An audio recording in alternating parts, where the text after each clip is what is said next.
So today we're talking about the surgical process here at Tea Tree Gully Vet when your pet's coming in for a TPLO or to have their cruciate ligament fixed. And so they'll get admitted first thing in the morning. So normally we do drop off sometime between 8 and 9 o'clock in the morning, and a nurse will run through all of the procedure. If you've got any further questions about the surgery, the vet can come in and discuss them at that stage.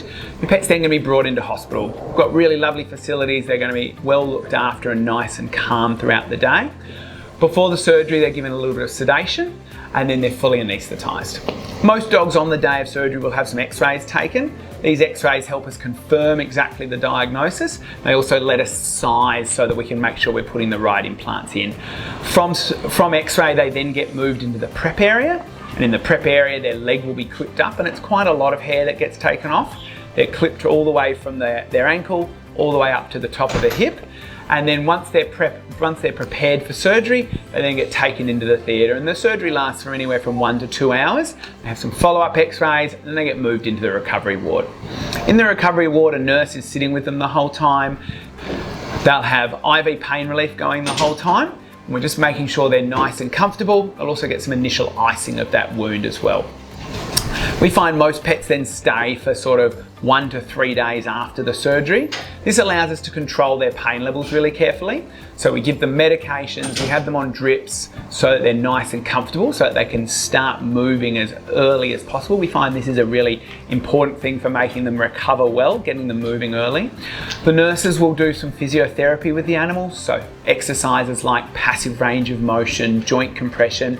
We also have the option to use laser therapy here as well, which helps reduce inflammation and improve healing.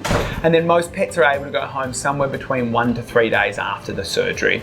There are some pets that it's not right to keep them in hospital for very long. They get stressed by the process or they don't want to be here, and those guys will make that choice to send them home earlier. But we certainly find that the dogs that have the best outcome are the ones that can stay in hospital for a little bit initially, get that really intensive nursing care and then head home.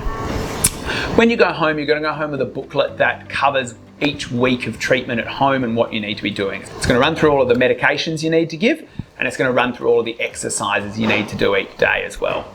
On our website, we've got videos of all of the exercises, so this will help you out working out what exactly you need to do with your pet, and then we're going to get you to bring that book in each week as we review your pet. So your dog's going to come in for a weekly visit each week after the surgery. We're going to make sure the wound is healing well. We often give some follow-up medications at these visits as well. We just discuss their recovery. Then we talk about what we're doing in the next week in terms of exercise and physiotherapy. We also talk about how much they're allowed to do, what sort of activities they can do. We do that weekly visits normally for about a month, and then we see your pets back at about 6 to 8 weeks, and that allows us to bring them back into hospital for a day visit, give them an anaesthetic again, and take some follow-up x-rays. And at these follow-up x-rays, we're making sure that that bony changes, that bone cut has completely healed, and then we're going to be able to allow them to go back to full activity and really rebuild those muscles from there. So that's a very important visit. We then normally see them again at 3 months just to make sure they've made that full recovery and we're happy with how everything's going. And all of that's included in the price of the surgery when you do it here with us at Tea Tree Gully Vets. So the actual surgery, the admit, all of the x-rays, all of the follow-up visits and medications, that's all included in the price we give you at the start of the offer.